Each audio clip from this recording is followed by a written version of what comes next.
Так, хорошо. Добрый вечер. Меня зовут Максим, я алкоголик. Привет. Я рад приветствовать всех на сегодняшнем открытом спикерском собрании группы анонимных алкоголиков «Клан», город Киев. Группа «Клан» – это закрытая мужская группа анонимных алкоголиков, но поскольку сегодня 6-й день весны, большой прекрасный праздник 8 марта, и один раз в году на «Клане» открытое собрание. Мы рады видеть удивительных, прекрасных женщин, наших сестер по выздоровлению, а также всех гостей. И мы начинаем. У нас сегодня будет спикерское собрание. Я представлю спикера чуть-чуть позже. Давайте мы начнем наше собрание по традиции, так как мы всегда это делаем. На группе анонимных алкоголиков мы начинаем наше собрание с минуты молчания, во время которого мы вспоминаем о причине, по которой мы все собрались сегодня здесь. Мы вспомним о нашей болезни алкоголизма, что она с нами сделала, что она нас забрала, во что превратила в нашей жизни. Мы вспомним о том, что эта болезнь из себя представляет.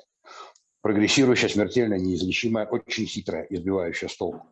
Мы вспоминаем о тех алкоголиках, которые погибли от этой болезни и к нам на собрание уже никогда не присоединятся. Мы вспомним о тех алкоголиках, которые из-за этой болезни сейчас находятся в тюрьмах, в сумасшедших домах, реабилитационных центрах, кто подыхает сейчас где-нибудь под забором, кого только что выгнали из дома или вышвырнули с работы.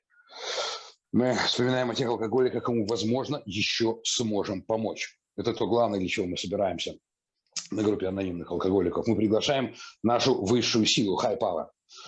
Каждый, кто как ее понимает, благословит нашу сегодняшнюю встречу. Мы отложим в сторону все, что нас заботит, тревожит и беспокоит. И следующий час 20 минут мы посвятим нашему выздоровлению. Сейчас минута тишины, затем я прочту молитву о душевном покое. Готовимся. Тишина. Минута.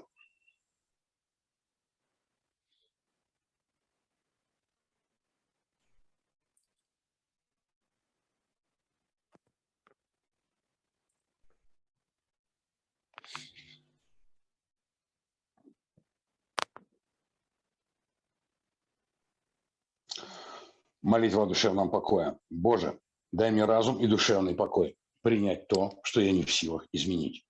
Мужество изменить то, что могу. И мудрость отличить одно от другого. Да исполнится воля твоя, а не моя. Преамбула анонимных алкоголиков. Анонимные алкоголики – это содружество, объединяющее мужчин и женщин, которые делятся друг другом своим опытом, силами и надеждами, с целью помочь себе и другим избавиться от алкоголизма. Единственное условие для того, чтобы стать членом АА – это желание бросить пить члена и не платить ни вступительных, ни членских взносов. Мы сами себя содержим благодаря нашим добровольным пожертвованиям. АА не связано ни с какой сектой, вероисповеданием, политическим направлением, организацией или учреждением, стремится не вступать в полемику по каким бы то ни было вопросам, никого не поддерживать и не выступать против чьих бы то ни было интересов. Наша главная цель – оставаться трезвыми, помочь другим алкоголикам обрести трезвость. Программа в действии, глава 5. Мы редко встречали человека, который бы строго следовал по нашему пути и потерпел неудачу. Не излечиваются те люди, которые не могут или не хотят целиком починить свою жизнь этой простой программе. Обычно это мужчины и женщины, которые органически не могут быть честными сами с собой. Такие несчастные есть, и они не виноваты, потому что они просто родились такими. Они по натуре своей не способны усвоить и поддерживать образ жизни, требующий неумолимой честности. Вероятность их выздоровления ниже средней. Есть люди, страдающие от серьезных эмоциональных и психических расстройств, но многие из них все-таки выздоравливают, если у них есть такое качество, как честность. История из нашей жизни рассказывает в общих чертах, какими мы были, что с нами произошло и какими мы стали. Если вы решили, что хотите обрести то же, что и мы, и у вас появилось желание сделать все ради достижения цели, значит, вы готовы предпринять определенные шаги. Некоторым из них мы противились. Мы думали, что можно найти более легкий и удобный путь, но мы такого не нашли. Со всей серьезностью мы просим вас быть с самого начала бесстрашными в выполнении этих шагов, исследовать им неуклонно. Некоторые из нас старались придерживаться своих старых представлений и не добились никакого результата, пока полностью не отказались от них. Помните, что мы имеем дело с алкоголем хитрым, властным, сбивающим с толку. Без помощи нам с ним не совладать. Но есть некоторые всесильные. Это Бог. Да обретете вы его ныне. Полумеры ничем не помогли нам. Мы подошли к поворотному моменту. Все отринув, мы просили его о попечении и защите. Вот предприняты нами шаги, которые предлагаются как программа выздоровления. Первый. Мы признали, что мы были бессильны перед алкоголем, признали, что наши жизни стали неуправляемыми. Шаг второй. Пришли к вере, что только сила более могущественная, чем мы, может вернуть нам здравомыслие. Шаг третий. Приняли решение перепоручить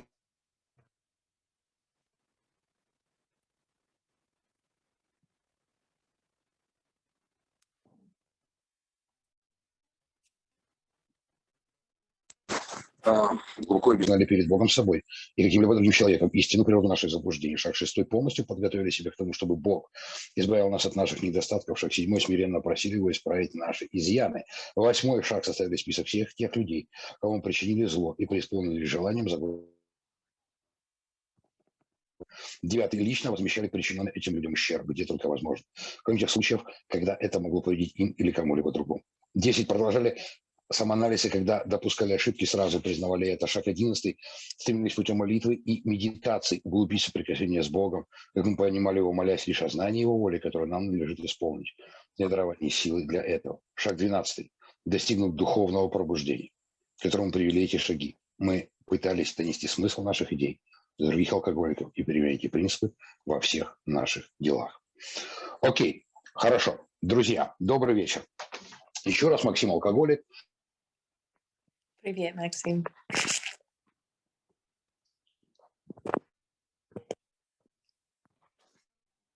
Сегодня своим опытом выздоровления жизни в трезвости поделится наша сестра Кейт T, Соединенные Штаты Америки, Калифорния, 37 лет трезвости. Кейт T, мы приветствуем тебя. Спасибо. Значит, переводить сегодняшнее спикерское будет наша сестра из Киева Эвелина. Девушка, спасибо огромное, солнце, что с нами, что ты поможешь нам сделать этот сегодняшний вечер. Формат спикерского. Значит, наша спикерская продлится час 20 минут. Сейчас 19:07 на часах. Мы закончим в 20:20 по Киеву. Наша сегодняшняя встреча будет построена следующим образом. Ева, ты здесь? Я прошу прощения. Да, я сбила входящий. Хорошо. Значит, сейчас, возможно, нужно будет перевести. Я постараюсь медленно. Значит, у нас какая просьба? У Кейти 50 минут на спикерское, и затем мы бы очень хотели задать...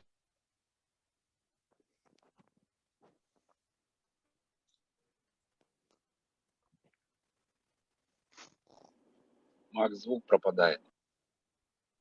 Okay.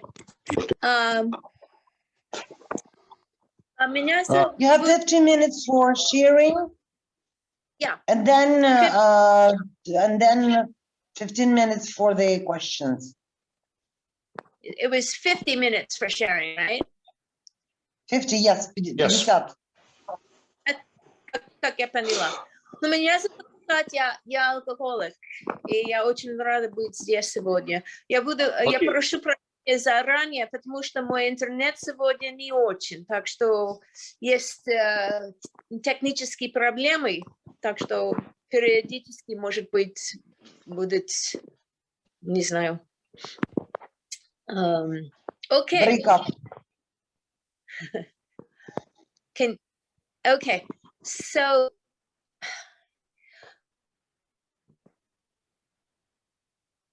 I was trying to think of what it was like to be an alcoholic woman.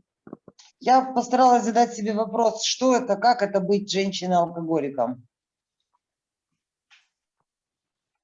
And I realized that I can only speak to my own experience. Я пришла к выводу, что я могу говорить только о своем личном опыте.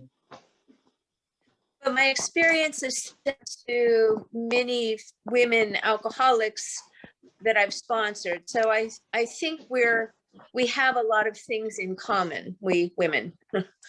Но мой опыт очень похож на опыт женщин-алкоголиков, которых я спонсировала, поэтому я думаю, что мы, женщины-алкоголики, у нас очень много общего. So I started drinking when I was 12 years old. I started drinking alcoholically when I was 12. Я начала пить, когда мне было 12. And the first time I got drunk, I threw up and got sexually molested by somebody I don't know. Первый раз, когда я выпила, я напилась и меня сексуально, ну, то есть меня изнасиловали, я даже не знаю кто. And that kind of was how I drank for most of my drinking. I would get drunk, I would get out of control, and I would end up in bed with somebody or getting raped. Ну и, собственно, такой был у меня процесс питья. Я напивалась, теряла контроль, заканчивалось тем, что я оказывалась в постели непонятно с кем, или меня насиловали. When I was 21, I was drinking in a bar, and a couple of guys took me home, and I was gang raped and beaten over the course of 3 days. Когда мне было 21, я пила в баре, пару ребят пригласили меня к себе домой и насиловали и избивали 3 дня. And the reason why I'm talking so much about sex is because for women on the streets, there's always the fear of rape or molestation. Many of us have been victimized like that. Единственная причина, по которой я делаю такой акцент на сексе, это потому что женщина, когда она на улице, у нее очень высокий риск быть изнасилованной или Say it again. I said escarblenia. Is that the word? Sexual abuse? Yes. Сексуально домогались. То есть очень высокий риск сексуального домогательства или изнасилования. The other thing about women who are drinking on the streets is we learned very early on, I learned very early on that I could trade sex for whatever I needed, drugs, money, food. Еще одна особенность женщин-алкоголиков, которые пьют и оказываются на улице, это то, что я, например, лично очень рано поняла, что я могу использовать секс для получения всего, что мне нужно: наркотиков, алкоголя, еды.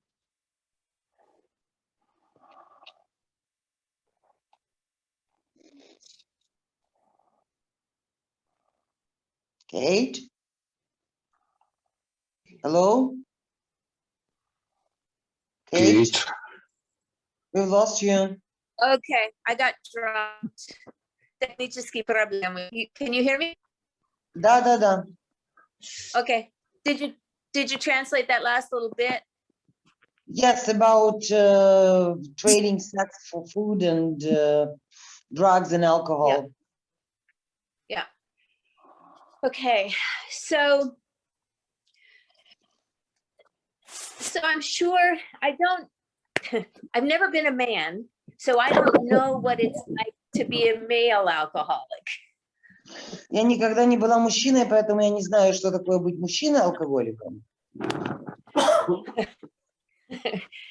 But I do know that for women, it's very dangerous on the streets. We run the risk of getting raped, kidnapped, beaten. Many of us have gone through that.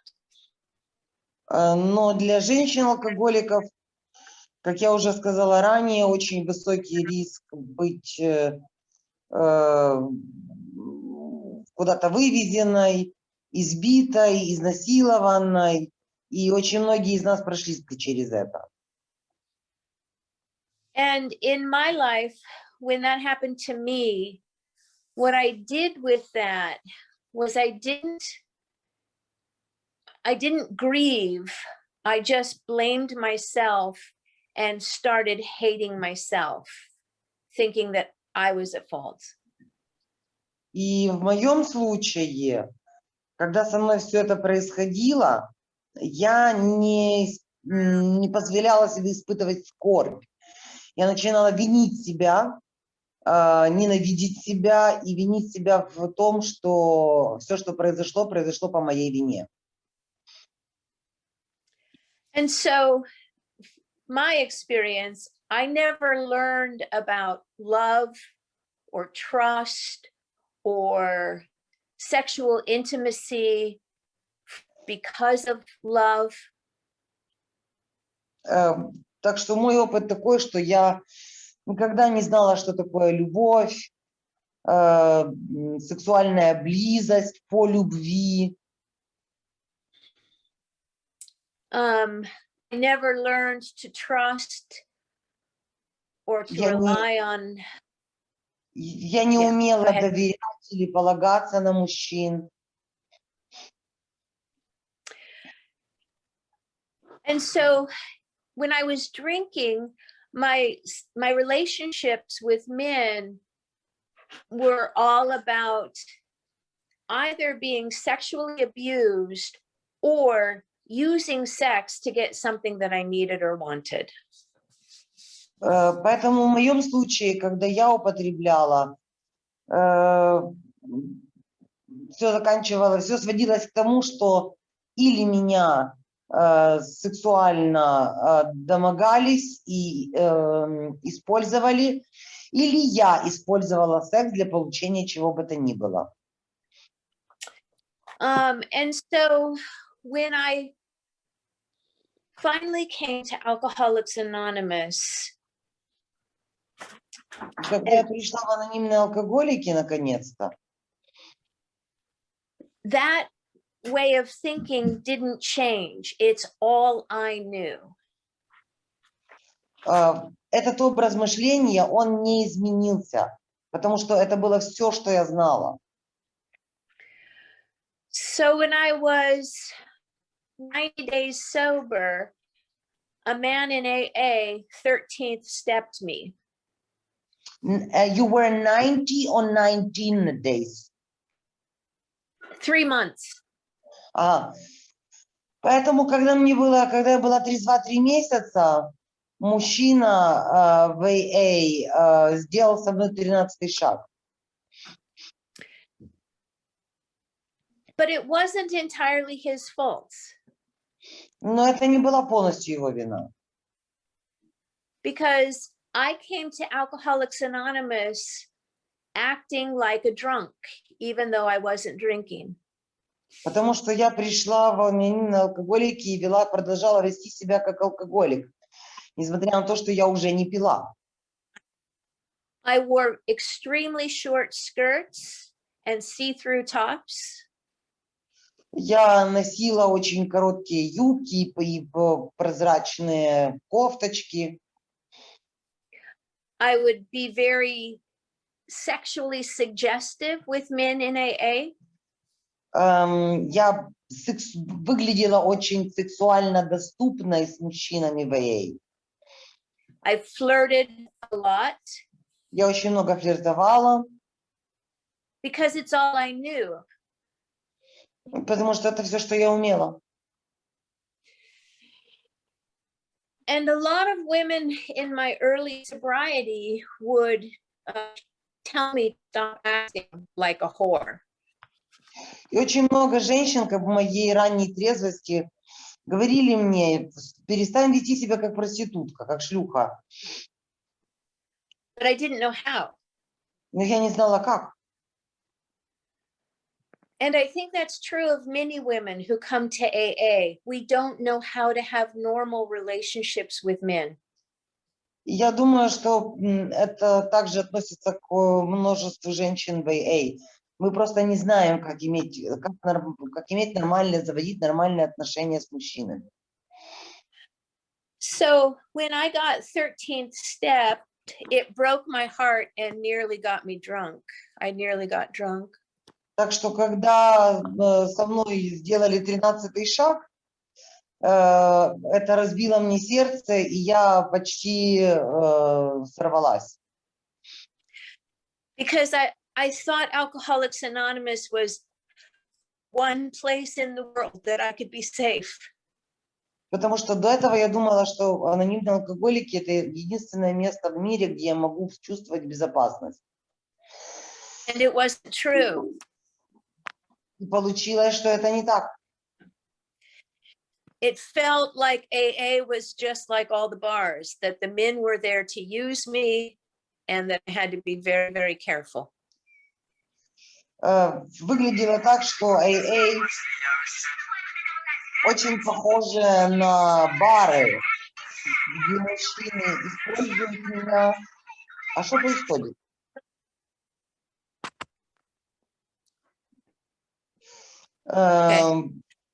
Еще раз повторю. Получалось так, что AA это то же самое, что и бары, где мужчины использовали меня. И, извините, где мужчины... I'm sorry, can you repeat it?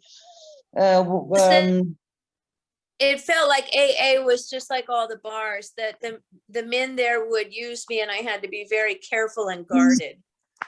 Ага, то есть AA для меня стало похоже на бары, где мне нужно было быть очень осторожной с мужчинами, чтобы не быть использованной ими.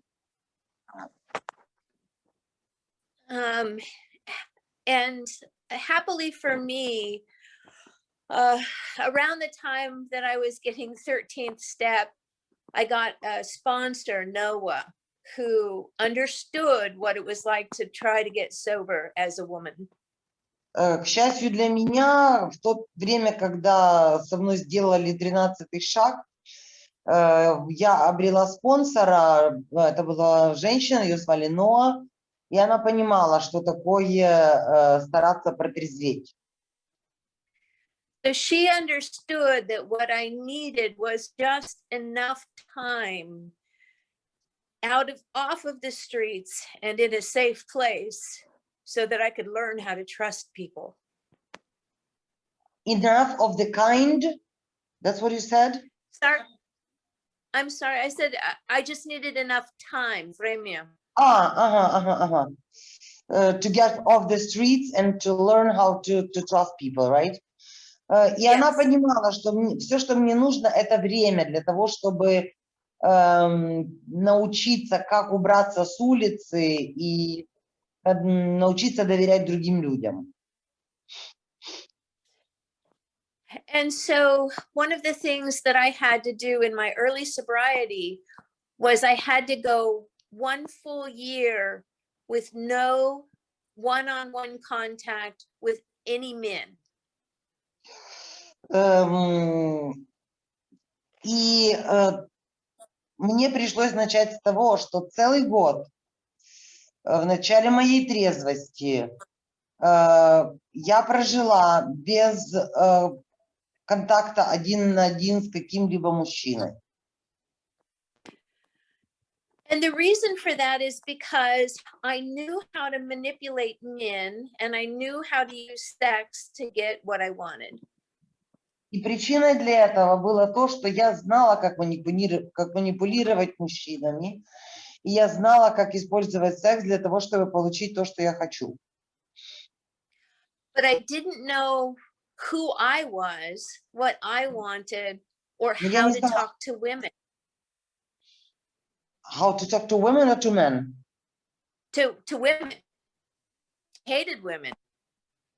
Я не знала, кто я не знала, чего я хочу, я не знала, как общаться с другими женщинами, я их ненавидела. And Noah understood that if I could have an affair, I would rather do that than work the 4th step. Ноа, мой спонсор, понимала, что если у меня будет возможность завести интрижку, то я скорее сделаю это, чем сяду писать 4-й шаг. And so she made me commit to absolutely no contact with men for 1 full year. Поэтому она заставила меня дать слово, что я не буду контактировать с мужчинами в течение целого года. And that meant if a man sat next to me at an AA meeting, I had to get up and move. И когда мужчина садился рядом со мной на собрании AA, мне нужно было встать и пересесть. I couldn't take a ride from a man to AA or from AA. Я не могла принять, использовать предложение подвести меня на группу или с группы домой от мужчины. I couldn't even have eye contact with men in AA meetings. Мне даже запрещалось иметь визуальный контакт с мужчиной во время группы. Because I know you guys know this, that I can communicate with my eyes to a man exactly what I would like. And how interested I am. I can flirt with my eyes. Потому что, мужчины понимают это. Женщина может флиртовать глазами. Я знаю, как глазами сказать то, что мне нужно. So that year that I had no contact with men, I worked on the steps. I got through the steps. And I started developing a relationship with myself and my higher power. И вот в течение этого первого года, когда у меня не было никаких контактов с мужчинами, я работала по шагам, я начала разбираться в отношениях с самой собой и строить отношения со своей высшей силой. And it was a wonderful year. I got to find out who I was, what I liked, without trying to attract a guy or try to make somebody happy or try to make somebody love me. И это был прекрасный год. Я занималась тем, что изучала себя, что я хочу, что мне нравится, без потребности использовать мужчину или обрадовать кого-то, сделать кого-то счастливым. And then after a year, Noah told me I had to start dating. А потом через год спонсор сказала мне, что мне надо начать встречаться. And I didn't want to. И я не хотела. I was terrified. И мне было страшно. I was just sober enough to understand how sick I was in terms of relationships. Я протрезвела достаточно для того, чтобы понимать, насколько больна я была в взаимоотношениях с мужчинами. Because I understood that when I was brand new in the program, if a man wanted to be with me, oh, go ahead. Я поняла, что когда я только-только пришла в программу, go ahead. If a man wanted to be with me, если мужчина хотел со мной быть, as sick as I was, был настолько же болен, насколько я была больна, then when I got sober, he would be way too sick for me. Что я поняла, что когда я протрезвею, этот человек будет слишком болен для того, чтобы я с ним продолжала отношения. Ну, другими словами, что меня мог... Uh-oh, I froze. Очень больной человек. Yeah, good. So when Noah told me I had to start dating in Alcoholics Anonymous, I was really scared and I did not know how. She told you to start dating with other AA members, or? Yes. Поэтому, когда моя спонсор сказала мне, что мне надо начать встречаться с другими мужчинами из AA, я очень испугалась. So we had to set up some rules. Нам нужно было установить какие-то правила. I was not allowed to kiss a man until we had 3 dates. Мне нельзя было целоваться с мужчиной до 4-го свидания. And I couldn't sleep with him until I had 5 dates. You couldn't what? Go to bed with him, sleep with him until after 5 dates. Have sex with him until after 5. И мне нельзя было заниматься сексом с этим человеком до 6-го свидания. And those rules gave me enough time to learn how to talk to a man first and have a relationship first.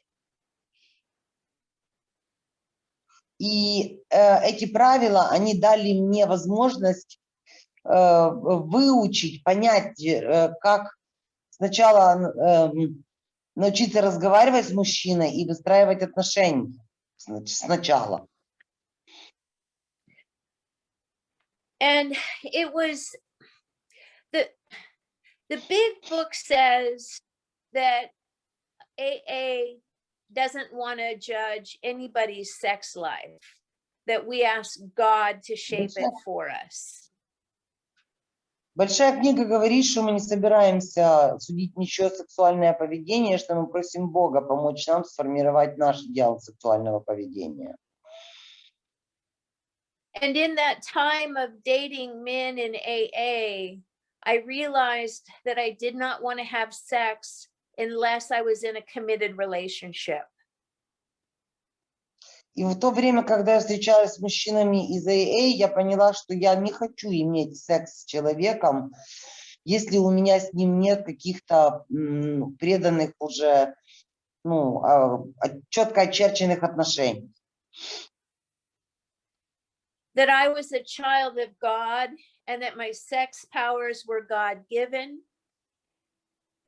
Что я была ребенком Господа, и мои сексуальные возможности были дарованы мне Богом не для того, чтобы ими злоупотреблять. So they're not to be used lightly or ignored. Или их игнорировать. And in this way, I learned how to love. И таким образом я научилась любить. I learned how to trust men. Доверять. I learned how to have a relationship with a man and respect men. Иметь отношения с мужчиной, уважать мужчину. I learned how to see men as my friends and brothers, not as people to use or to be afraid of. Относиться я научилась относиться к мужчинам как к друзьям и собратьям, а не как к предметам, которые подлежали использованию. And that wouldn't have happened if the men in AA had not left me alone when I asked them to. Но этого бы не случилось, если бы мужчины в AA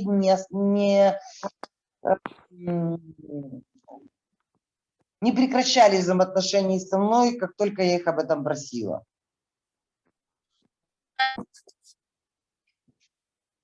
And it's been a wonderful gift. I've gotten married to a man that I love and respect. И это был прекрасный подарок, потому что я вышла замуж за человека, которого я люблю и уважаю. He's my best friend, and I'm his best friend. Он мой лучший друг, и я его лучший друг. And we have a wonderful life together, and he would agree. И он согласится со мной, когда я скажу, что у нас прекрасная жизнь совместная. And that's because I was able to take an honest and thorough sexual inventory and then turn my sex life over to the care of God as I understand him. И все это потому, что я была способна сделать очень тщательную и честную сексуальную инвентаризацию, а потом вручить свою сексуальную жизнь, свои взаимоотношения Богу, как я его понимаю. I've taken, since I've been sober so long, I've taken numerous inventories and numerous sexual inventories. Поскольку я трезва была уже так, что я трезва столько времени, так долго, я делала очень много инвентаризаций, в том числе сексуальных инвентаризаций. Because the damage that I did to myself by using sex to get things when I was drinking, or by being raped, had to be healed. The damage had to be healed. Потому что тот ущерб, который я сама себе нанесла, когда я употребляла и использовала секс для того, чтобы получать то, что я хочу, этот ущерб должен был быть исцелен каким-то образом, возмещен. Эти раны должны были быть исцелены. And especially that weekend that those men raped me and beat me have left a permanent scar that I'm still working on. Permanent internal scar that I'm still working on. I got it. Особенно тот случай, когда меня в течение всего уикенда насиловали, избивали, оставил очень серьезный внутренний шрам во мне, и я до сих пор над этим работаю. At the same time, because I've turned my sex life over to God, I've been able to have lots of close friendships with men. В то же время, потому что я вручила свою сексуальную жизнь в руки Бога, у меня было много дружеских, хороших взаимоотношений с мужчинами. And I've come to understand that men come into Alcoholics Anonymous with their own kinds of sexual pain and abuse. И я обрела понимание того, что мужчины приходят в анонимные алкоголики со своей собственной болью, связанной с сексуальными вопросами. The big book says we all have sex problems. We would not be human if we didn't. Большая книга говорит, что у нас у всех есть сексуальные проблемы, что мы не были бы людьми, если бы у нас не было сексуальных проблем.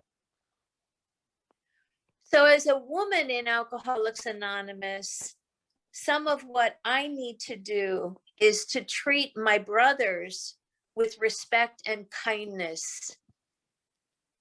Как женщина, член сообщества анонимных алкоголиков, я должна относиться к своим братьям, собратьям по несчастью, с любовью и добротой. Because even if I don't understand it, I know they too are struggling with various problems, not just alcoholism. Потому что даже если я этого не понимаю, они все тоже страдают от своих собственных проблем. Даже, и эти проблемы не обязательно должны быть связаны с алкоголем. And I know more people in AA who have gotten drunk around the question of sex, both men and women. Я знаю очень много людей в анонимных алкоголиках, которые срывались по причине, связанной с отношениями между мужчиной, с сексуальными отношениями. And so I'm really glad that Maxime has this meeting, because it's an important topic that we don't talk about very much. И я рада, что Максим организовал эту встречу, потому что это очень важная тема, которую не часто поднимают. And so one of the things that he wanted me to talk about was how should a man in Alcoholics Anonymous treat a woman in Alcoholics Anonymous? What do we want? What do we need? И одна из тем, которую Максим хотел, чтобы я осветила, это была тема того, как мужчины в анонимных алкоголиках должны относиться к женщинам в анонимных алкоголиках. Чего мы хотим, что нам нужно. So the most important thing that the men can do for women coming into AA is leave them alone. Самое важное, что может сделать мужчина в анонимных алкоголиках для женщины-новичка, это не трогать ее, оставить ее в покое.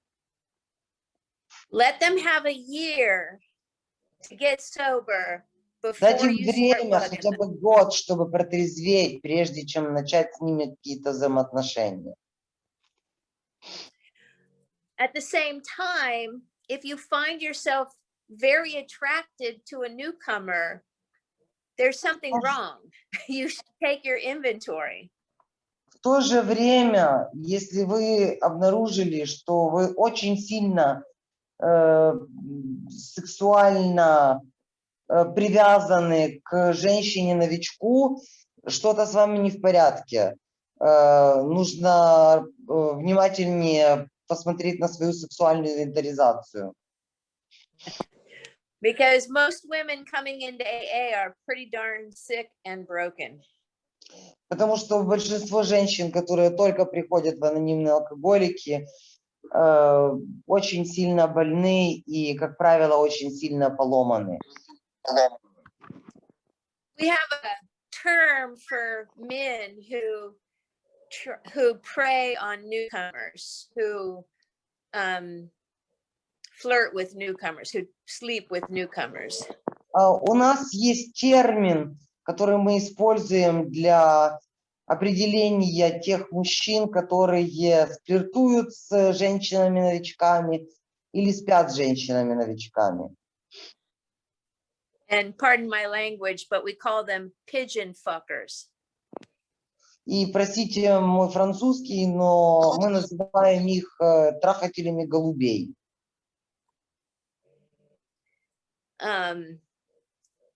Because they, anyway. And so the kindest thing women can do for men and men can do for women in Alcoholics Anonymous for the newcomer is just leave them alone. Let the women sponsor the women, let the men sponsor the men, and let everyone get a little bit of sobriety before you start introducing question of sex. Так что самое доброе, что может сделать женщина-алкоголик по отношению к новичку или мужчина-алкоголик по отношению к женщине-новичку, это дать возможность им протрезветь, прежде чем поднимать какие-то сексуальные вопросы. The big book says that, well, let me back up. I found for myself a good way to approach any relationship in AA is to use the first tradition. Я нашла для себя самый лучший способ подходить к взаимоотношениям в AA посредством первой традиции. So our common welfare should come first. Наше общее благополучие должно стоять на первом месте.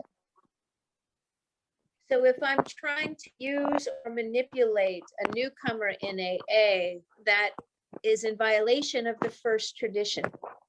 Поэтому если я буду пытаться манипулировать или использовать новичка в AA. Это является нарушением первой традиции. So the principles of the traditions are a good guideline for how to approach the other sex in AA.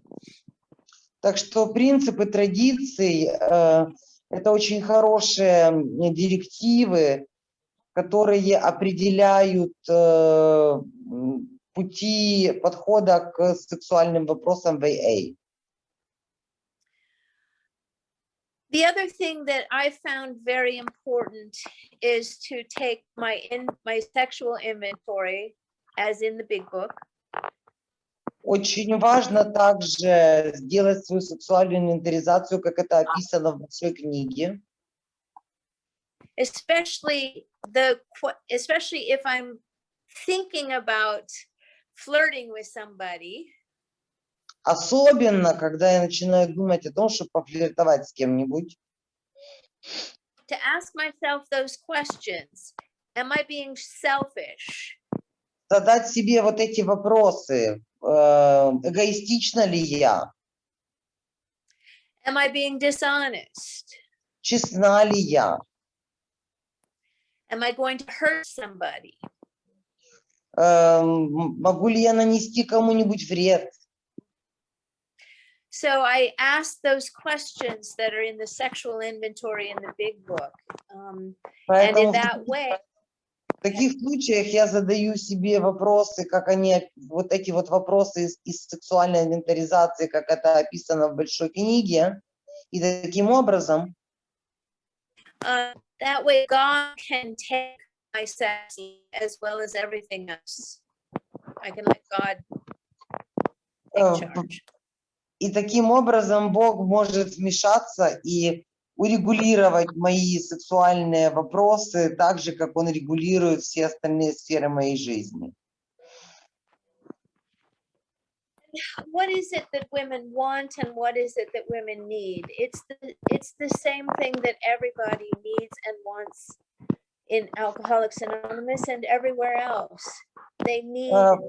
Возвращаясь к вопросу о том, что хотят и чего, что нужно женщинам в AA, это все то же самое, чего хотят и что необходимо всем любым другим людям в мире. Respect, уважение, acceptance, принятие. And as the big book says, love and tolerance of others is our code. И как говорит синяя книга, любовь и толерантность – наш кодекс. So I know I've focused on sex, and relations with women and men are not just about sex, but it's so important. Я знаю, что я очень много говорю о сексе между мужчинами и женщинами в AA, но эта тема, она очень важна. So I'm going to end a little early in case there are a lot of questions, but I'm very grateful to be here. I'm very grateful to be sober. Я закончу немного раньше, на тот случай, если будет много вопросов.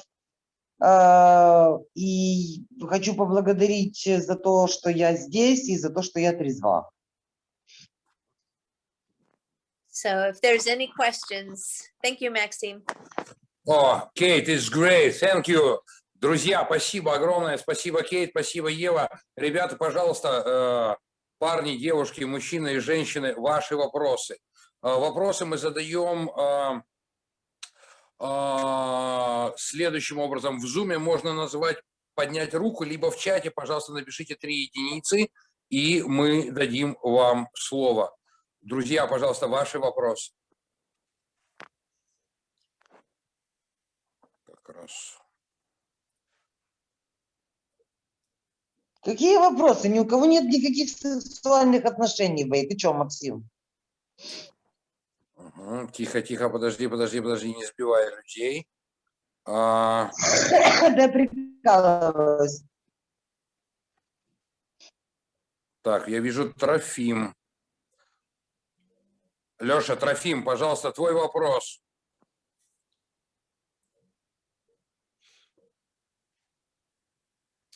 Я прошу прощения. Трофим нет. Трофим благодарит Кейт. Thanks, Кейт. Виталий, пожалуйста, твой микрофон. Виталий, говори. Виталий, пожалуйста. Привет, Кейт. Привет всем. Виталий, алкоголик. Привет, У меня Виталий. такой вопрос. Что на сегодняшний день для тебя уважение от мужчины? Секунду. Kate, the question is, what is respect from men for you as of today? What does it mean to you? What is it? what respect? Yep. What does respect from men mean to me today? Yes. I see. Yes. What it means to me today is to listen to me when I'm speaking and not interrupt. Это когда меня слушают. Уважение для меня, уважение мужчины для меня, это когда меня слушают, когда я говорю и не перебивают. Not to call me names like bitch or Когда меня не обзывают всякими словами. To try to understand my experience is honest and real, just like yours is. И когда понимают, что мой опыт также честен и реален, как и ваш. To not assume that you know what I need or want, but to ask me. Не делать предположений о том, что я хочу или что мне нужно, а спросить у меня, что я хочу и что мне нужно. But I think mostly it's as simple as treat me like you would want me to treat you. Ну, все это сводится к одному предложению. Для меня уважение мужчины означает, чтобы он относился ко мне так же, как бы он хотел, чтобы я относилась к нему.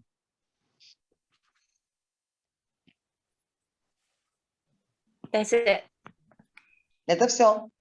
Спасибо. Спасибо, друзья. Следующий вопрос. Пожалуйста, у нас не так много времени осталось. Прошу вас, ваш следующий вопрос.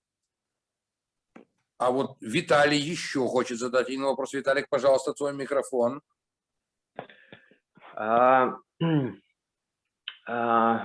Такой вопрос. Что тебе помогло простить тех людей, которые причинили тебе вред? И что помогло тебе простить саму себя? What helped you to forgive those people who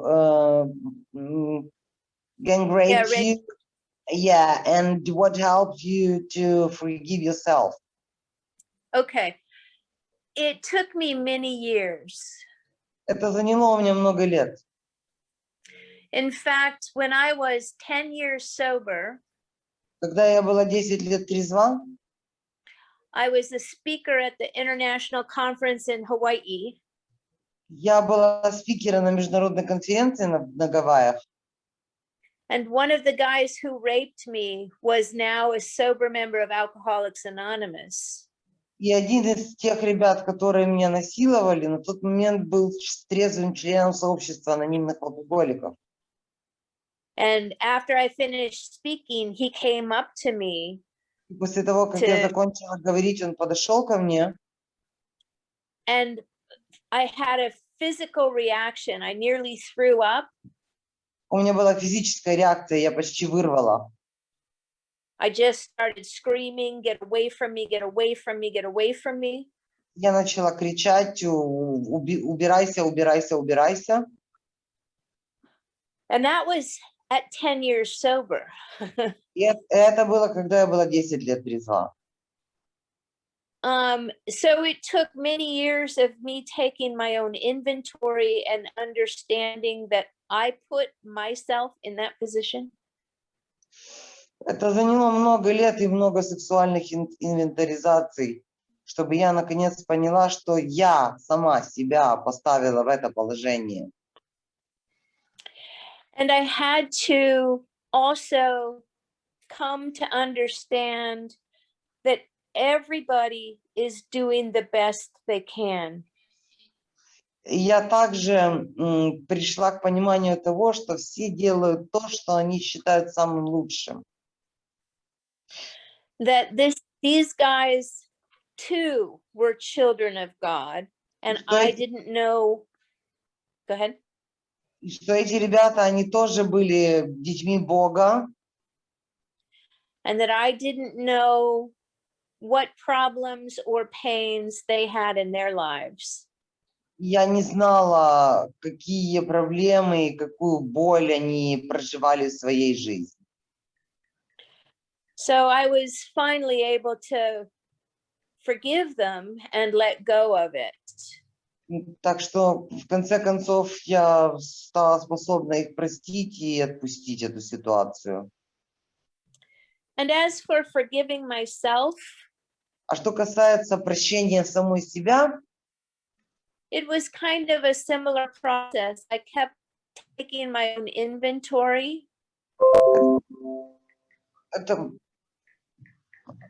Это был такой же процесс.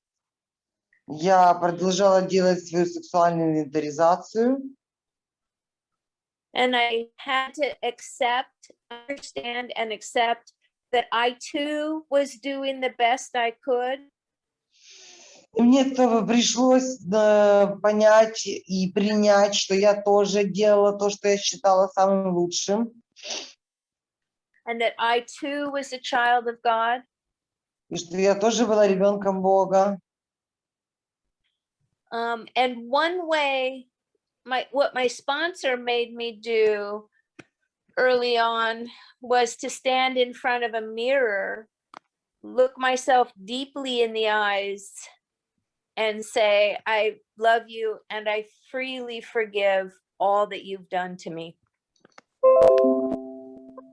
И как меня учила моя спонсор, я становилась перед зеркалом, смотрела себе глубоко в глаза и говорила, что я люблю тебя, и я прощаю все то, что ты мне сделала. And I had to do that every day for 6 months. И я делала это каждый день в течение 6 месяцев. And I started to forgive myself. И в конце концов я начала прощать себя. But I still have to try sometimes to practice compassion for myself. Но мне все еще приходится пытаться практиковать compassion.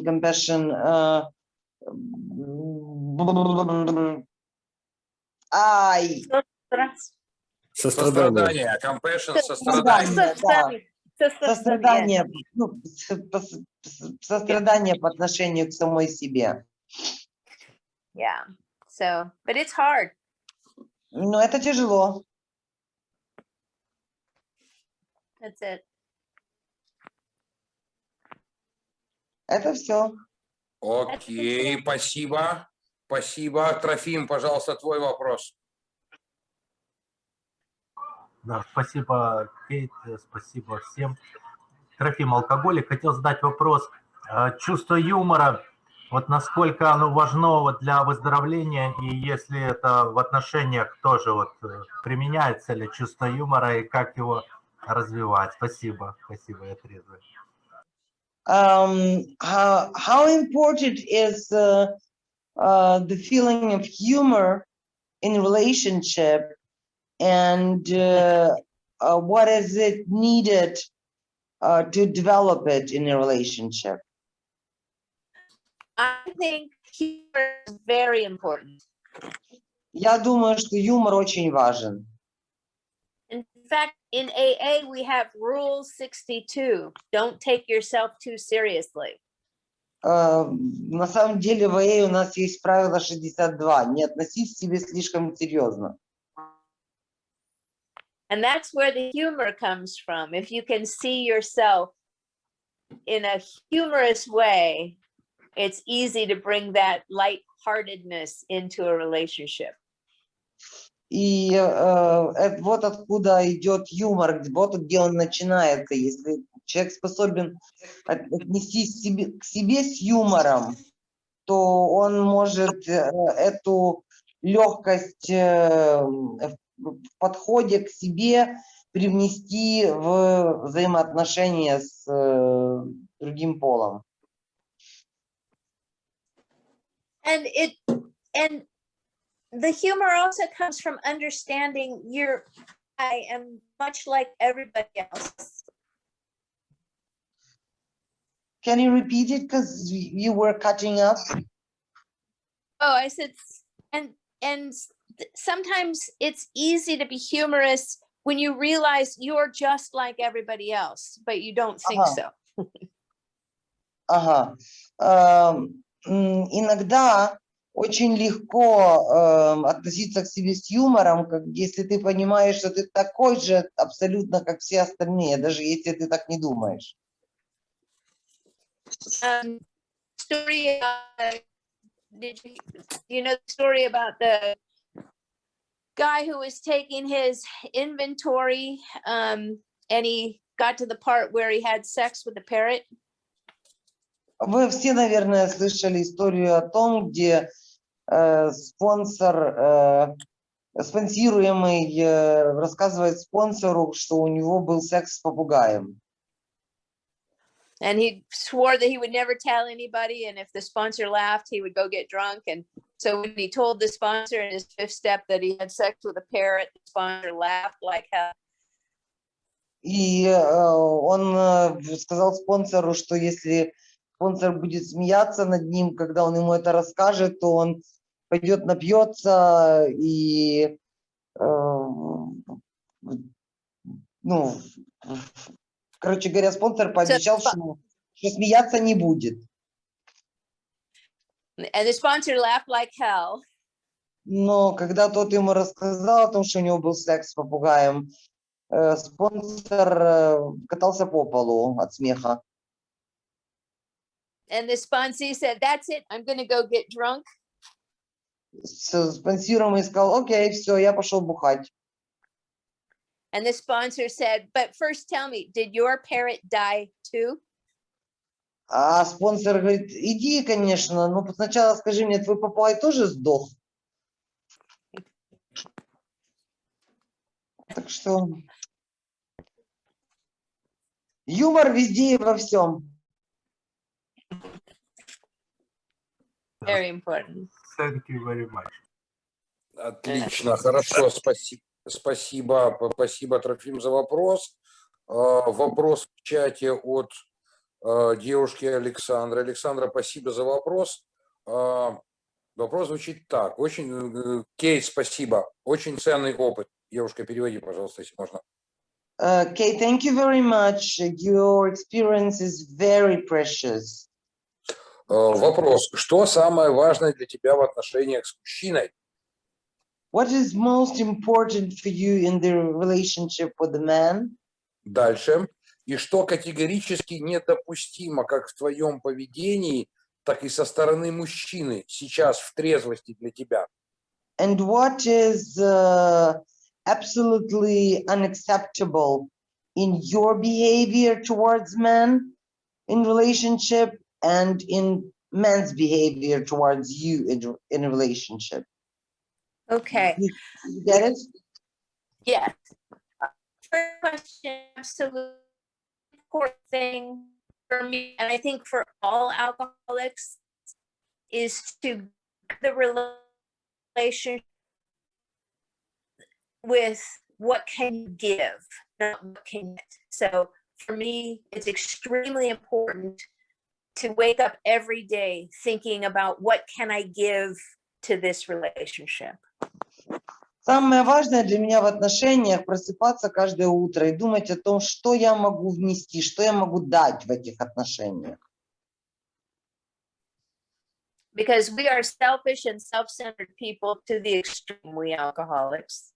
Потому что мы эгоистичны и эгоцентричны до предела. Мы алкоголики.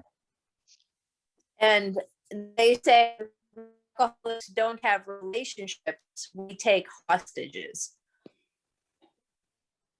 Kate, you were cutting down. They say that they say we alcoholics don't have relationships, we take hostages. What is hostage? Say like if you're going to rob a bank and you don't want the police to shoot you, you grab some of the people there and hold on to them. Hostage — это заложник. Yeah.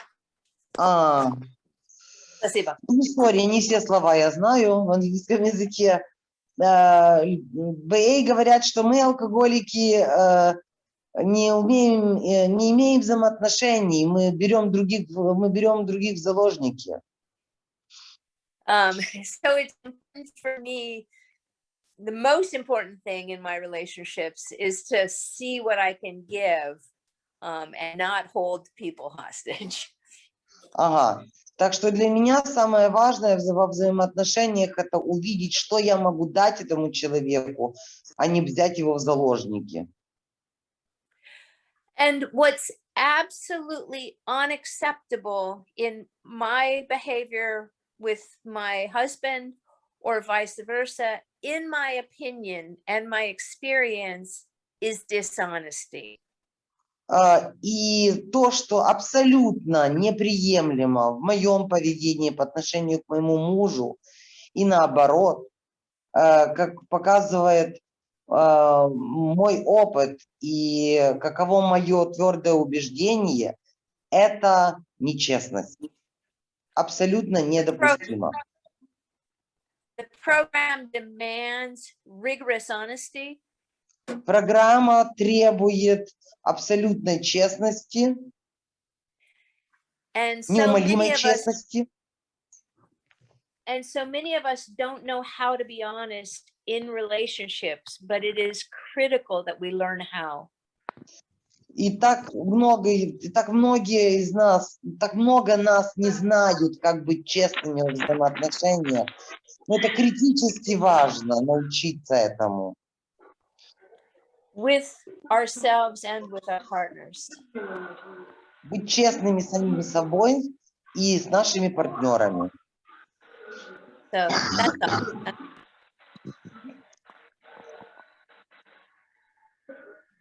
Спасибо. Следующий вопрос. Валерия, прошу, Лера, включай микрофон. Твой вопрос, пожалуйста. Прошу, Лера. Спасибо большое, Кейти. Благодарю за хорошую, классную спикерскую, откровенно. Мой вопрос. Как у тебя сейчас финансовая сторона? Ну вот с деньгами. Вопрос с деньгами, отношения твои в трезвости с деньгами. Научилась ли ты сама зарабатывать? Вот как быть независимой женщиной? Не от мужчины, а вот самой, как вот в таком ракурсе? Деньги, мужчины и ты. Hey, did you get it or you need a translation? Yes. What? How do I negotiate the financial situation between my husband and I? If you've learned how to be financially independent and rely on yourself, not on the other man. Yeah. Okay. I had to learn very, very early on in AA that I had to practice the seventh tradition in my own life.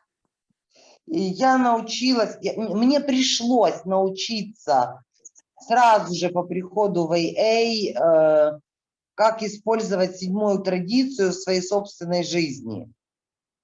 It may be hard to tell now, but when I was early in the program, I was quite good looking, and men found me very attractive. Может, это сейчас, в это тяжело сейчас поверить, но когда только я пришла в АА, мужчины находили меня очень привлекательной. и я была очень красивой.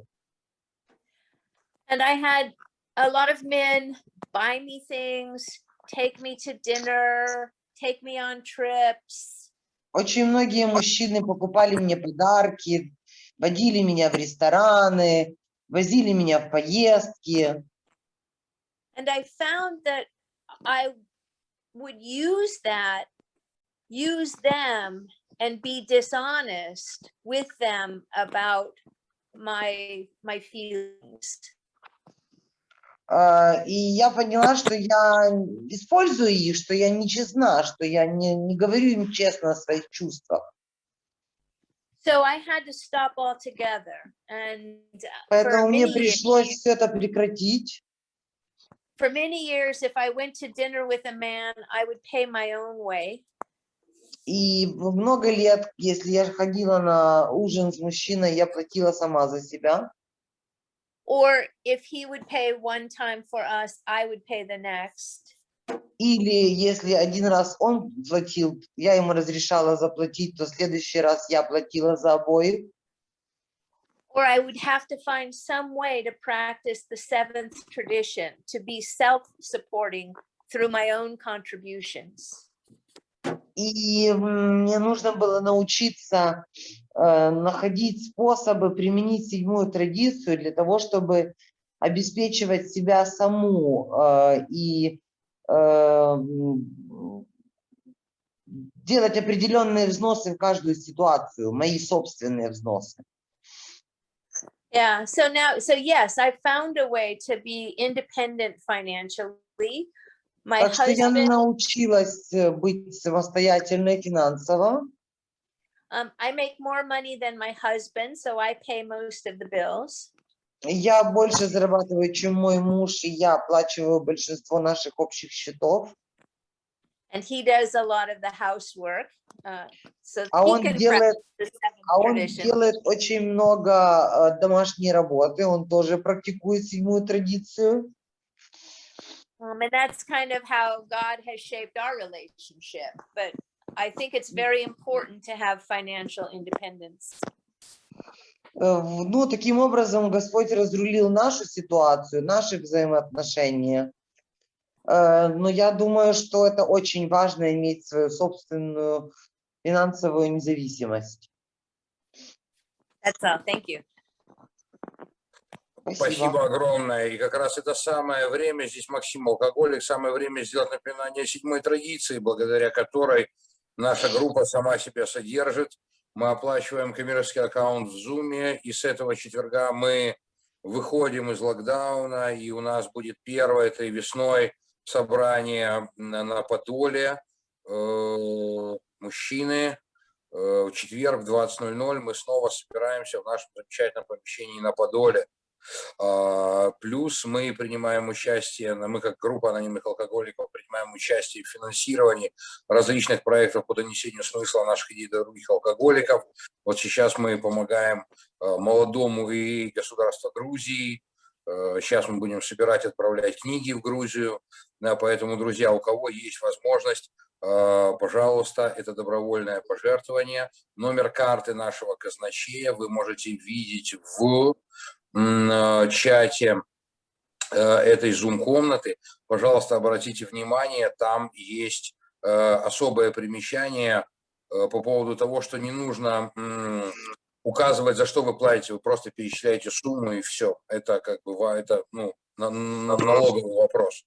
Обратите на это, пожалуйста, внимание, и мы будем благодарны всем, у кого есть возможность положить в шляпу сегодня денежку.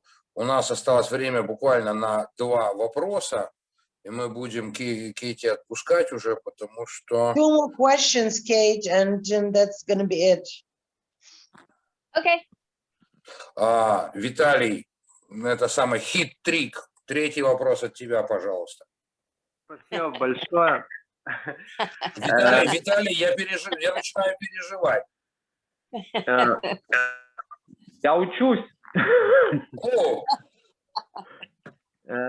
Кейт, скажи, пожалуйста, обращалась ли ты к психологу или к психотерапевту, потому что то, что ты описала, это посттравматический стресс, так называемое, ну, психическое расстройство. Оно бывает не только при изнасиловании, но и у пожарников, у Вопрос.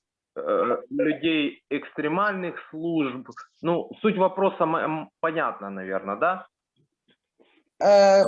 Question. So he wanted to know if I got therapy, right? Yeah. Psychotherapy. Yeah. Yeah. Yes, I have gotten therapy numerous times. Очень много раз я проходила терапию. I worked the steps first. Я сначала прошла шаги. But there are some things, as he knows, that the steps can't fix. Но, как вы знаете, есть вещи, которые шаги не могут исправить. So I would go to therapy and I would get awareness of what's happening, and then I would take that awareness and work it through the steps and give it to God. Так что я шла к терапевту, получала осознание, понимание того, что происходит, потом работала с этим сквозь призму шагов и перепоручала это Богу. And I think therapy and the program of Alcoholics Anonymous can work very well together.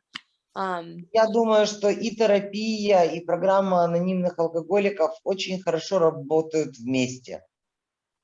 And when I fell in love with my husband and knew that we were going to be together to get married, we went to couples therapy. Когда я полюбила своего теперешнего мужа, и когда мы уже понимали, что мы скоро поженимся, я прошла дополнительно дважды терапию. And we've gone to couples therapy a couple of times over the years. И несколько раз в течение всех этих лет. How long are you married, Kate? 10 years? We've been married. We got married in 2007. So 13 years.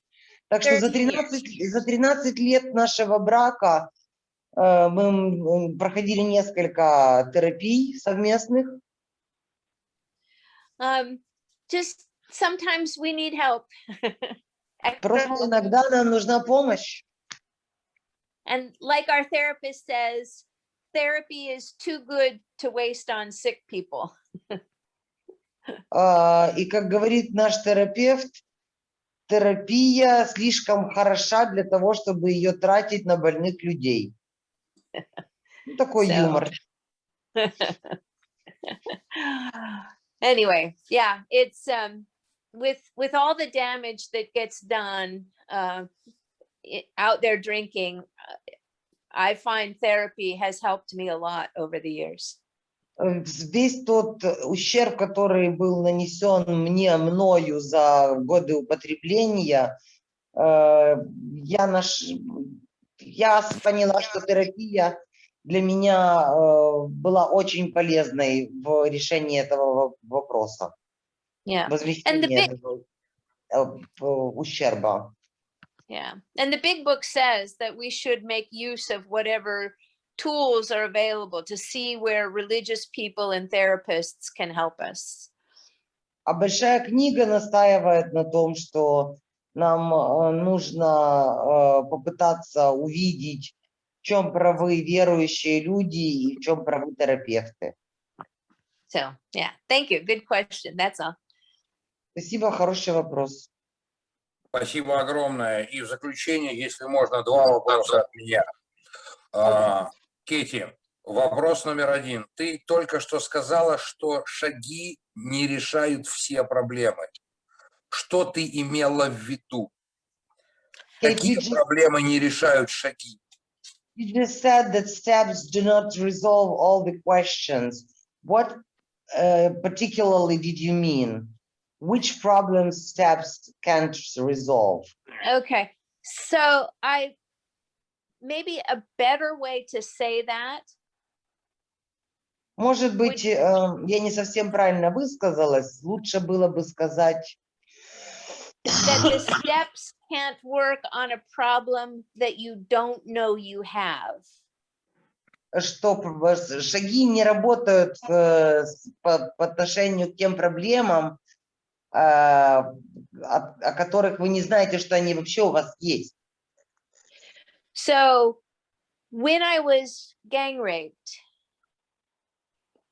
my little soul, myself inside of me got crushed. Are you there? Yeah, say it again. When I was gang raped, when I was raped, my little... когда случилось это групповое изнасилование, my soul inside of me was crushed. Душа внутри во мне была сломана. And I was so full of anger and hatred. И я была настолько полна злостью и ненавистью, that I pushed it deep, deep down inside myself. Я постаралась запихать эти чувства поглубже внутрь себя. And I didn't realize I was so angry and so hurt. I had no idea. И я даже не осознавала того, что я живу злобой и ненавистью. И я не понимала, что это вообще во мне есть. And it didn't come out on my inventories when I was writing my fourth step. These deep feelings didn't come up. И я даже не могла прописать эти чувства в своих инвентаризациях в 4-м шаге, потому что я не видела их.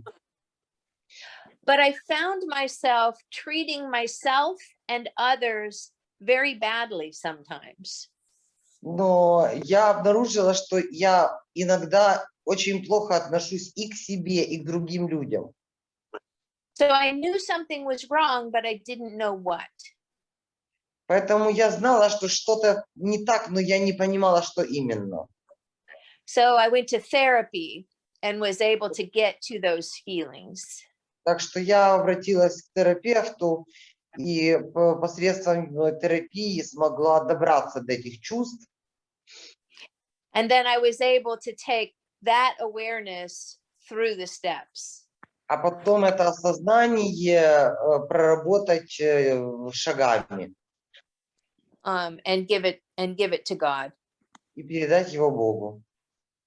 So, that's it. Понятно?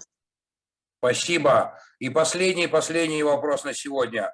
Кейти, скажи, пожалуйста, о чем ты молишься сейчас и какая твоя любимая молитва? Спасибо.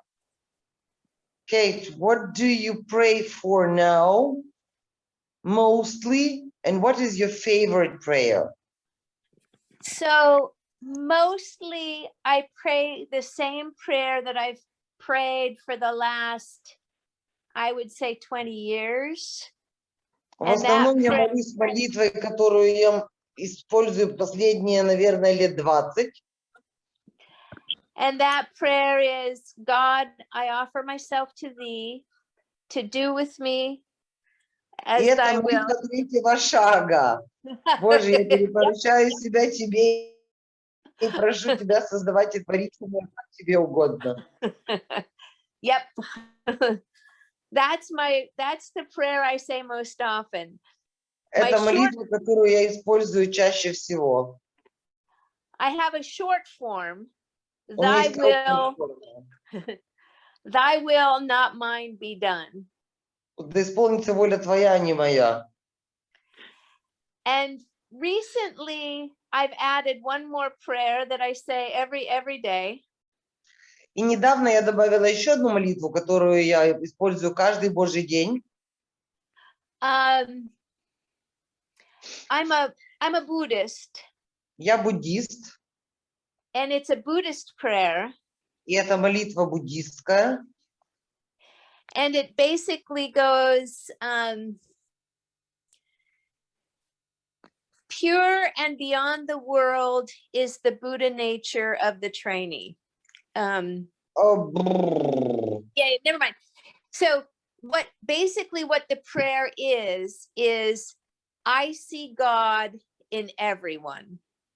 Окей. Слова этой молитвы, ну, она трохи завернутая, поэтому я как бы ее так сразу сходу не переведу. Поэтому Кейт ее как бы свела к нескольким словам. Я вижу Бога во всем. Including myself. Включая меня саму. То есть Бог — это все. And that gives me great joy, because when I say that prayer and I mean that God is everywhere. И эта молитва приносит мне большую радость, потому что когда я ее озвучиваю, это помогает мне увидеть, что Бог везде. And I actually see the face of God in everything I eat. You actually see the face of God in what? In every person I meet. Окей. Я фактически вижу лицо Бога в каждом человеке, которого встречаю в своей жизни. It's a joyful place. Так что это очень радостная молитва. So, thank you. Макс, это похоже на то, что есть в Библии. Будь спокоен и знай, что я Бог. Yeah. Прекрасно. Кейт, я надеюсь, ты видишь свою высшую силу. Замечательно. Thank you, it's great. Кейти, спасибо огромное. Спасибо огромное, Ева. Друзья, наше собрание подходит к концу. Девушки, вы просто чудо. Кейти, спасибо огромное за твой опыт, спасибо огромное за фантастическое спикерское, спасибо огромное за то, что ты нашла для нас время. Мы очень любим тебя в Киеве и всегда-всегда ждем. Мы делаем пожелания о том, чтобы ты к нам обязательно еще раз приехала. Мы очень ждем тебя в Киеве. Спасибо огромное тебе, девушка Солнце, спасибо огромное, что ты нашла время и силы. Боже, для меня честь и радость быть полезной. Я только, простите, кашляю. У меня что-то... Ну, форс-мажор. Окей, друзья, наше собрание подходит к концу. Спасибо огромное всем, кто был сегодня с нами. Спасибо огромное за ваши вопросы. Спасибо огромное за денежку, которую вы бросили в 7-ю традицию. Мы завершаем нашу сегодняшнюю встречу. Прежде чем мы прочтем молитву о душевном покое, я хочу сообщить, что мы сделаем... Кейти любезно разрешила записать это спикерское, запись есть. Мы обязательно сегодня же будет в Вайбере ссылка, в Вайбере Клана, а также мы разместим ссылку на запись этого спикерского. Мы выложим его на YouTube Клана, именно звук там будет. И у вас будет возможность с ним ознакомиться. И Израиля помогает нам делать YouTube-записи, трансляции наших спикерских в Zoom. Если ребята из Израиля, вы здесь есть, спасибо вам огромное за вашу помощь. Друзья, мужчины, девушки, нет, сначала девушки, а потом мужчины. Милые дамы, мы вас поздравляем с наступающим праздником 8 марта. Если бы не вы, наша жизнь была бы лишена смысла больше, чем на 70%. Спасибо огромное, что вы у нас есть. Мы любим вас. Спасибо вам. И мужчины, киевляне, Клан, четверг, 20:00, Ильинская, 12, мы вас ждем. Завершаем. Молитва о душевном покое. Боже, дай мне разум и душевный покой. Принять то, что я не в силах изменить. Мужество изменить то, что могу. И мудрость отличить одно от другого. Да исполнится воля твоя, а не моя. Спасибо. Спасибо огромное всем. Кейти, great. Спасибо большое. Спасибо всем. Я так рада быть здесь. Я ужасно люблю тебя.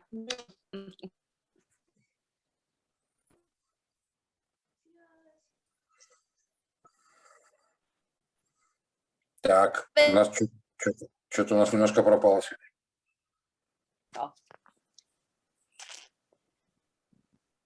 А все начали писать, типа, может, перегруз какой-то. Евелина,